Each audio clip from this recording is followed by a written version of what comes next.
అరవకు, రాత్రి కల్లా నీకు కొత్త స్టవ్ వస్తుంది, ఆన్లైన్లో బుక్ చేస్తున్నా. అమ్మతో కాన్వెంట్గా రాత్రి కన్నా అన్నా కానీ 10:30 అయిపోయిందండి టైము. ఫస్ట్ టైం 10:30కి నేను డెలివరీ తీసుకున్నాను.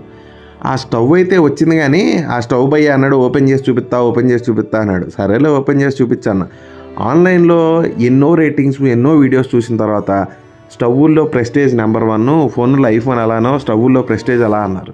సరేలే అన్ని రివ్యూస్ అన్ని రేటింగ్స్ ఉన్నాయి కదా అని చెప్పి నేను ప్రెస్టేజ్ ఆటోమేటిక్ ఇండక్షన్ అనమాట, మనం లైటర్తో ఎరిగించాల్సిన అవసరం లేదు, అది బుక్ చేశా. ఎందుకంటే మా అమ్మకి ఇంతకుముందు కూడా ఆటో ఇగ్నిషనే ఉంది, నాకు ఆటో ఇగ్నిషనే కావాలండి. సరే అని చెప్పి స్టవ్ వచ్చిన తర్వాత మా నాన్న దాన్ని ఏదో పెద్ద శాస్త్రవేత్తలాగా కింద గొబ్బలు బిగిస్తున్నాడు అంతే. దాన్ని చూడండి అంత బిల్డప్ ఇస్తున్నాడు, ఇలా బిగించాలి అలా, నీకు చేత కాదు అన్నాడు. ఏందో గొబ్బలు బిగించడం మనకు రాదంట. సర్లే నాన్నలకి మనం ఎందుకు ఎదురు చెప్తాం, సర్లే బిగించు నాన్న అని చెప్పి వదిలేసాం. తీరా స్టవ్ మాత్రం భలే ఉంది, మొత్తం గ్లాస్ ఫినిష్. ఇప్పుడు పాత స్టవ్ కొన్న ట్యూబ్ బిక్కాలి కదా, అది గ్యాస్ది, అది రావట్లేదు. అది చాలా పెద్ద సమస్య అయిపోయింది. రకరకాల యాంగిల్స్లో స్క్రూ డ్రైవర్ పెట్టి ఎలాగెలానో ట్రై చేశాడు మా నాన్న. లాస్ట్కి ఆక్సా బ్లేడ్ పెట్టి కట్ చేసాం, ఎందుకంటే మామూలుగా రాలేదు కాబట్టి. కొత్త స్టవ్కి మా అమ్మ బొట్టు పెట్టేసింది.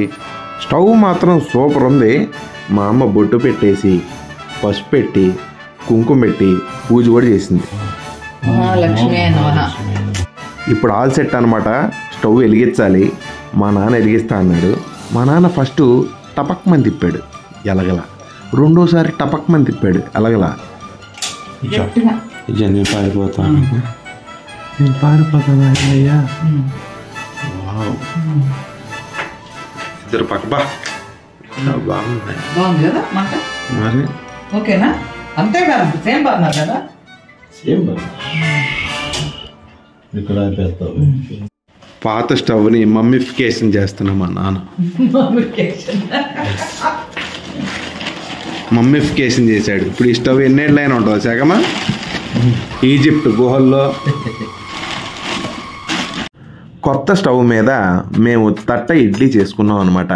తట్ట ఇడ్లీ మా అమ్మ చాలా బాగా చేస్తుంది, హెల్త్కి చాలా మంచిది. తట్ట ఇడ్లీతో పాటు ఖర్జూరాలు అవి ప్లాన్ చేసాం, చాలా బాగుంది. ఏంటి అలా చూస్తున్నాను కూడా, సబ్స్క్రైబ్ చేయండి.